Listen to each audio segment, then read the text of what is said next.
के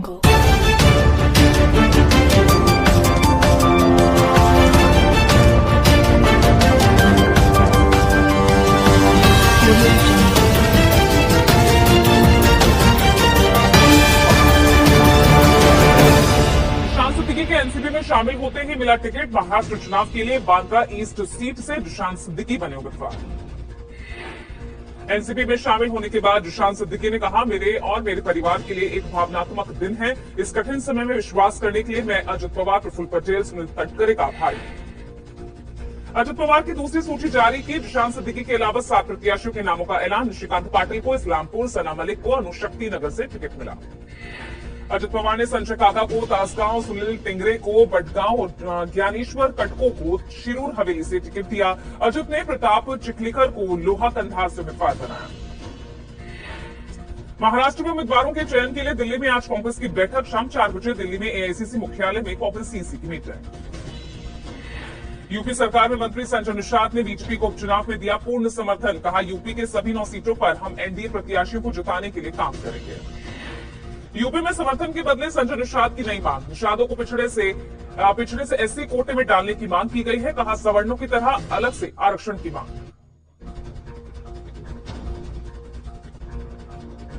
निषाद सपोर्ट देकर देंगे। सुख शांति चाहिए, फिर से निषादों का हक चाहिए। उसके लिए हम जीत के लिए आए हैं। कहना चाहूंगा कि आज के दिन में जो बातें हुई हैं कि हमारे इस आरक्षण के मुद्दे पर पहल होगा, बैठक होगी, दीपावली बाद। दूसरा, हमारे लोगों पर मुकदमे थे, हमारे लोग समायोजन है। जीत के लिए जितना भी हो सकता है हम खुले मन से भारतीय जनता पार्टी का समर्थन करें। सभा पर हमला बोलते हुए संजय निषाद ने कहा, विपक्ष के लोग गलत नैरेटिव बनाते हैं। विरोधी ताकतें अखंडता के लिए खतरा है। हमारी शुरू से यही मांग, हमारे लिए आरक्षण प्रथम मुद्दा। डिप्टी सीएम ब्रजेश पाठक ने संजय निषाद का आभार जताते हुए कहा, हमारा गठबंधन धरातल पर है। 9 सीट उपचुनाव में जीतेंगे। सपा सरकार में निषादों पर अत्याचार हुआ। लखनऊ में सड़कों पर लगे संजय निषाद के पोस्टर 27 के खेवनहार के नाम से लगे हैं। ये पोस्टर कार्यकर्ताओं ने संजय निषाद के पोस्टर लगाए। यूपी उपचुनाव में संजय निषाद की पार्टी के भी एक उम्मीदवार चुनावी मैदान में नहीं है और संजय निषाद ने कहा, राजनीतिक भविष्य के लिए सीट न मिलना अहम साबित हो सकता है।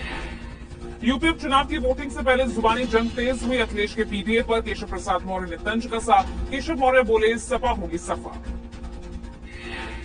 डिप्टी सीएम केशव मौर्य ने कहा, सपा का पीडीए फर्जी, पिछड़ों, दलितों, वंचितों के साथ धोखा है। परिवारवाद, तुष्टीकरण, जातिवाद, गुंडों, अपराधियों, दंगाइयों के मुखिया है सपा बहादुर अखिलेश यादव।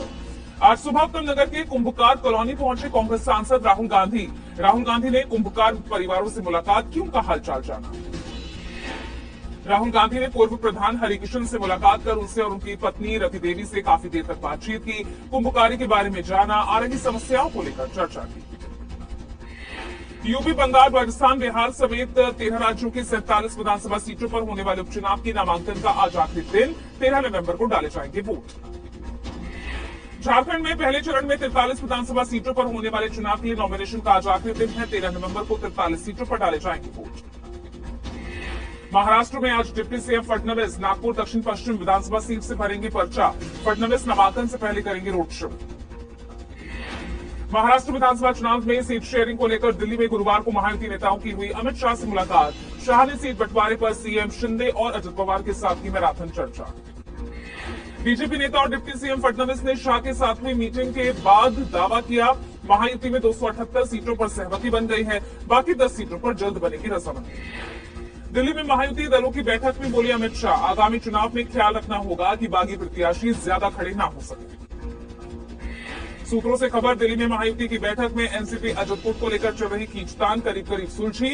नवाब मलिक की उम्मीदवारी हुई खारिज। महाराष्ट्र में कांग्रेस ने गुरुवार को जारी की 48 उम्मीदवारों की पहली लिस्ट। पूर्व सीएम पृथ्वीराज चौहान को कराड़ साउथ से टिकट। प्रदेश अध्यक्ष नाना पटोले सपोली सीट से चुनाव लड़ेंगे। महाराष्ट्र में महाविकास आघाड़ी में बाकी बची सीटों को लेकर माथापच्ची जारी है। यूपीटी नेता संजय राउत ने शिवसेना उद्धव गुट के 100 सीटों पर लड़ने के संकेत दिए।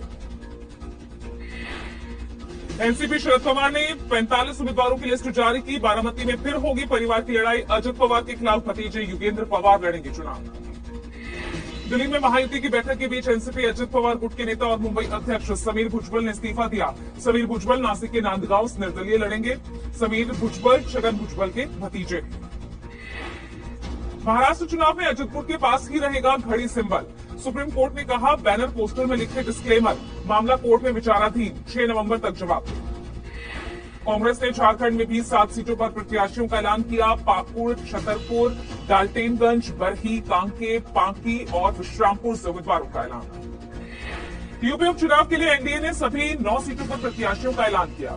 8 सीटों पर बीजेपी ने उतारे उम्मीदवार। मीरापुर सीट पर आरएलडी ने दिया उम्मीदवार।